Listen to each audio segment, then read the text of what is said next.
Alright, so I've set up our next problem for us. Up here I have the equation that we derived in the last video. This is the heat diffusion equation. And then here I have set up our problems. I also have some relationships of alpha and r, kind of just the definitions of those. We'll use those to simplify just the equations later. And then, so we're going to be dealing with a bar in this problem, and we're going to model the heat through this bar.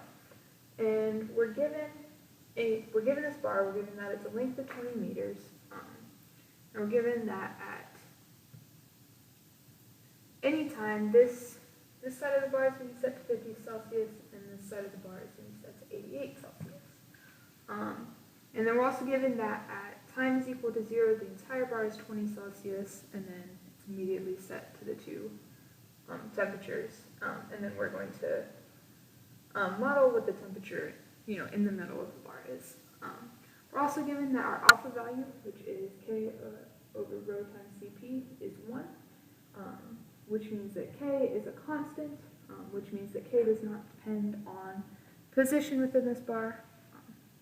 And then we're also given that we have no heat generation within this bar. Okay, so let's start talking about how we're going to model this. So, So let's look up here. So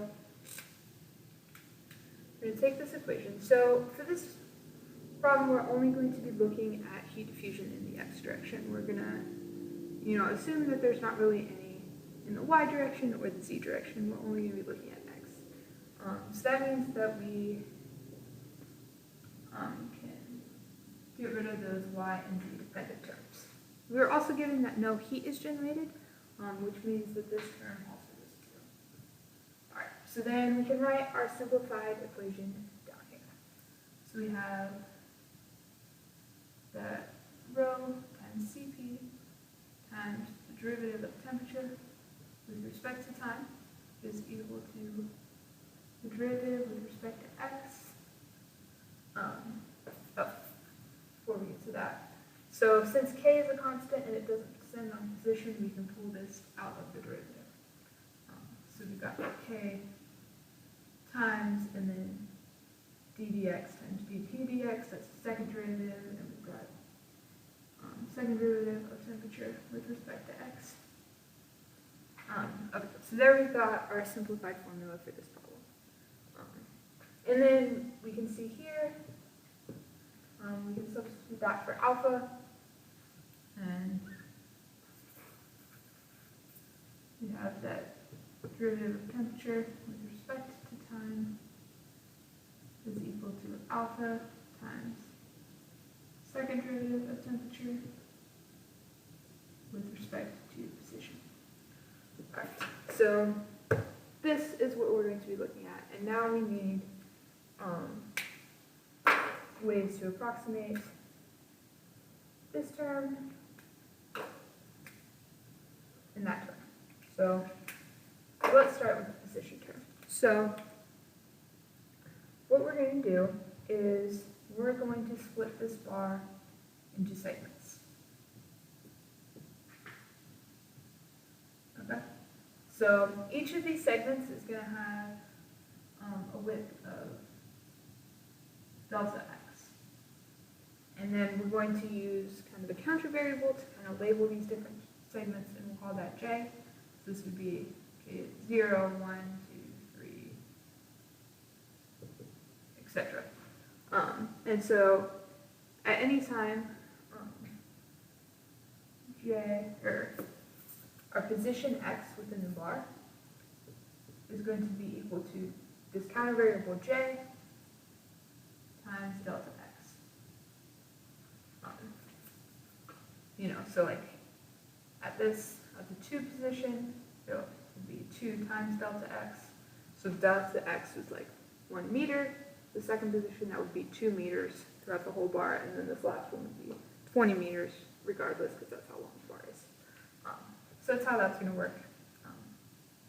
Alright, so now we can take this over here. So let's start with the first derivative. So first derivative we've got that derivative of temperature with respect to x. So we're going to approximate this, and to do that, we're going to look at two specific positions. We'll look at this one and this one, and we'll call this position J and this position J plus 1. So this derivative can be approximated that the temperature at J plus 1 minus the temperature at J over this delta x is approximately the change of temperature with respect to x. So again, that's temperature at J plus 1 minus temperature at J over delta x. Alright, so then we can do similar for the second derivative. We'll have second derivative of temperature with respect to x. So for this one, we're going to be looking at this segment and then also this segment. So this is at J minus 1. So we're going to have the first derivative, so temperature at J plus 1 minus the temperature at J over delta x. And then we're going to minus, so that's this segment, and then we're going to minus it by this segment. So that is temperature at J minus temperature at J minus 1 over delta x. And then that entire thing divided by delta x. Alright, so then we can simplify this slightly.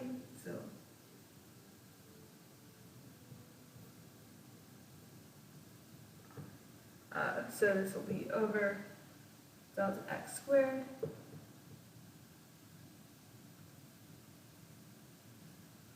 and so then we have t at J plus 1 minus, and so then minus tj, so it would be minus 2 times t at J, and this minus is a plus,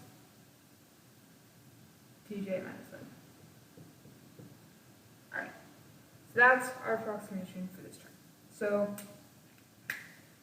next, we're going to look at our approximation for this term, and we're going to do it very similarly, where we're going to split time into intervals the same way we split this distance into intervals.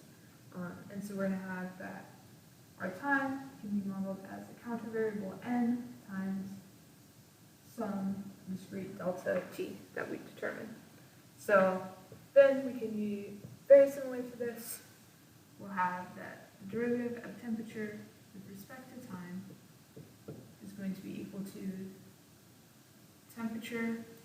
So we're going to say this is the temperature at position J at time n plus 1 minus the temperature at J. So this whole thing is going to be at temperature J, or temperature at position J, and then it's going to be at n plus 1 at time n divisible by delta t. And so similarly, we also have to put the n dependence on here, so we're going to say this is all at time n. Alright, so these are our two values that we can plug in here. So, okay, so we can plug them in down here. So we'll have that t at J at n plus 1 minus t J times n over delta t. And we'll have that equal to alpha, and then times this. So t at J plus 1 at n is 2 t J n plus t J minus 1 n over delta x squared. Yep. So then from here on I'll write everything in the same color. So then from here we can use this value of r. So we have alpha here, we divide that delta t, and we have this delta x over here. And so this, and this all goes to r. So other parts down just as they were. So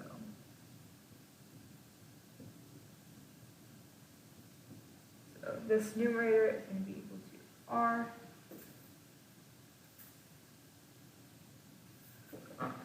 times this numerator.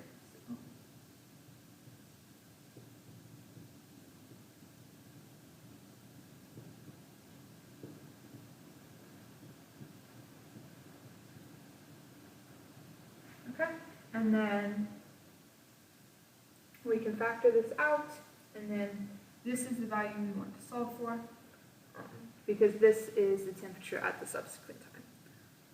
At the beginning we know what the temperature is at time 0, and we know the temperatures at each position, but we're solving for the temperature at the next time for any position. So we're going to solve for this. So we'll distribute this r out and then subtract this value. So then we'll get that t at j at n plus 1 is equal to r times t of j plus 1. Alright, so then u plus, so then this is tjn, this is tjn, so we can combine those. So it'll be, so we'll add this over, it'll be 1 minus 2r times tjn, and then plus temperature at j minus 1 at time n. So this is then the relationship that we're going to be using to find the temperature the next time.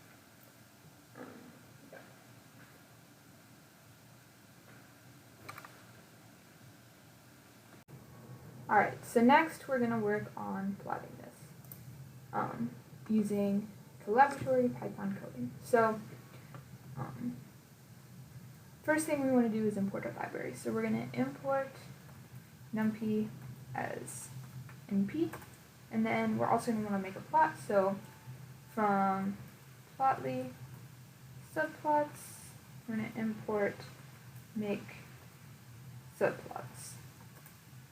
Alright, so next thing we're going to do is we want to put in all the values that we know. So we know that alpha is 1, for example, because it's given to us. So alpha is equal to 1. Alright, and then we know that our initial temperature for all locations is 20, so we're going to call that T0, and that is 20. And then after that, we know that so our temperature on the left-hand side is going to be set to 50. So temperature left is equal to 50. And similarly, our temperature on the right-hand side is equal to 88.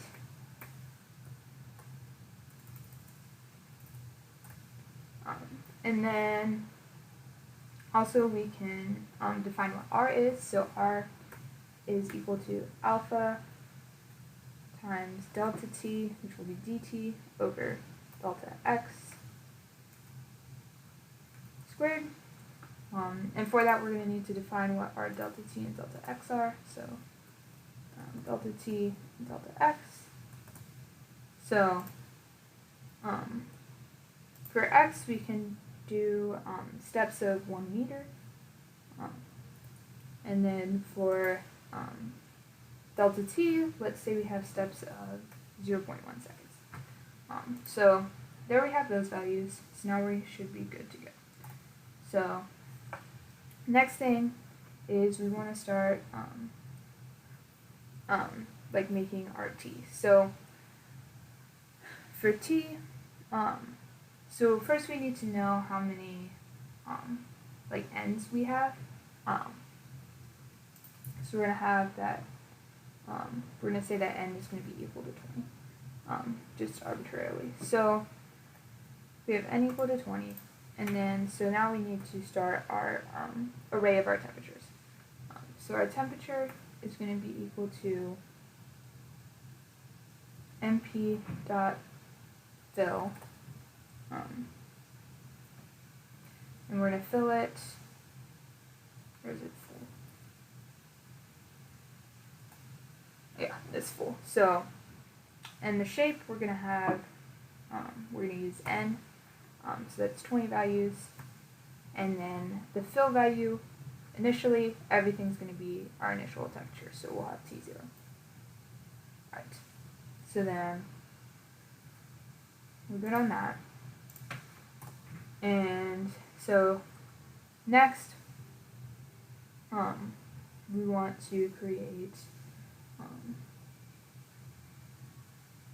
what we're going to need to loop through this calculation multiple times in order to calculate our temperatures at each subsequent time. So to do that, we'll use a for loop. So we're going to go for I in range, and let's say we'll have 500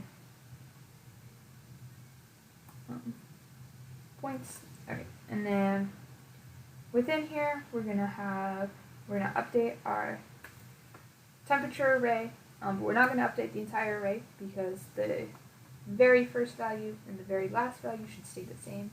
So Python indexing starts at 0, so the very first value is going to be 0, so we'll start updating at 1, and then the very last value on Python we can grab by putting -1, and then the way that this works is it's not inclusive, so if we say 1 to -1, it's going to take 1 after this value, it's going to take that 1 value, but then it's not going to take the very last value. Yeah. So it's going to take basically everything greater than or equal to 1, but only greater than, or less than -1, not equal to -1. So that's how that works, and we're going to update this. And so first thing we're going to need is r times the array of values, and that array of values is j plus 1, so that's going to be hold up, I think there should be a colon. Yeah. So it's going to be j plus 1, so that's all the temperature values shifted to the right 1 value, so it'll go from 2 to the very end, so we're just put a colon there, nothing else, and that'll take it to the very end. And then we're going to add 1 minus 2 times r, and then this times t, and this is t of j of n, so that's, or t of j, so that's the same array values as this. This is also t of j, so 1 to -1. And then we're going to add r times temperature, and this one is j minus 1, so everything's going to be shifted to the left 1 value, so this will be from 0 to -2. So that's how that works. So now we're going to want to start to plot this. So let's create our plot. So we're going to have fig equals make sub plots, and then we're going to do fig equal, or fig dot add scatter. I have x. So for our x values, we need to make an array of those. So we'll put that up here. So our x plot values are going to be, we can just make a range of values, so we'll use np range for that, and we'll want the same number of values that we had for our temperatures, so 20, or so n. So then we'll have x is equal to x plot y. So on the y-axis, we're going to be plotting the temperatures, and we'll have our mode lines. Alright, and let's shift enter and make sure we get a plot.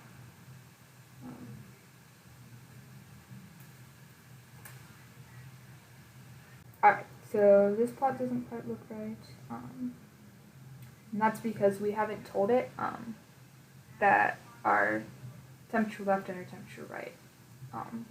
We haven't put that into this temperature array yet. So right now, all that it's plotting is that all of the temperatures are 20 from 0 to 20, and that's exactly what it's showing us, because that's exactly what we told it to do. So after this, we're going to set that temperature at 0. So at position 0 is equal to T left, and then we're going to set that the temperature at -1, so that's the last value of the array, is equal to T right. And then we'll shift enter on that. Alright, so now you can see that initially this side is 50 Celsius, and then it goes down, everything else is 20, and then it jumps back up and is 88 at the other side. So, so next we need to start adding these. The problem is that if we were to add like 500 different iterations of this for every 0.1 second, like this graph is going to become very muddled and hard to interpret. So we're actually only going to plot like every 25 seconds. So to do that, we're going to use an if statement. So if, and then, so if I, because this is our counter variable, and then we're going to use this percent sign, and then 25 equals 0. So what I'm doing here is that this percentile is it's division, but then it gives you the remainder. So basically, if the remainder of I divided by 25 is 0, then it'll plot something, or that's what we're going to tell it to do. So if it's an exact multiple of 25, it will do what we're telling it now. So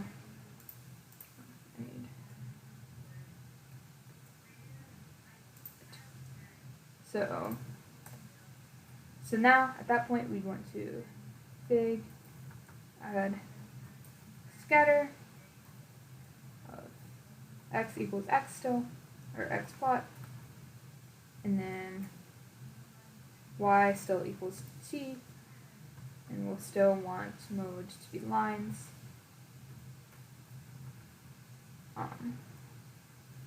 So that's just exactly the same as we have it up here. And then, yeah, so then we might want to name, because when we have a bunch of different ones, we might want to name like what time that's at. So for that, we can do name equal to f, and this first one will just be 0. And then on this one, we'll have that our name is equal to an f string that contains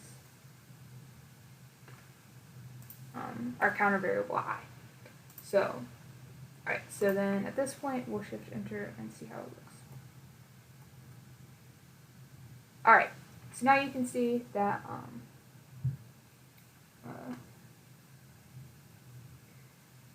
for some reason it's plotting 2 zeros, but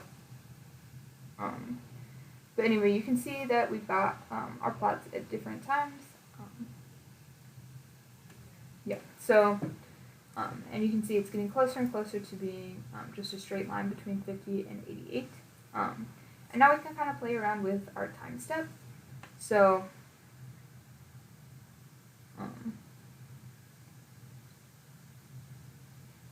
So first we're going to, so we can just increase this to say 0.5 and see how it looks. Or we'll go with 0.3. And you can see that's a lot closer to a straight line for this last iteration of the calculation. So then we can keep increasing this and say we're going to try 0.6.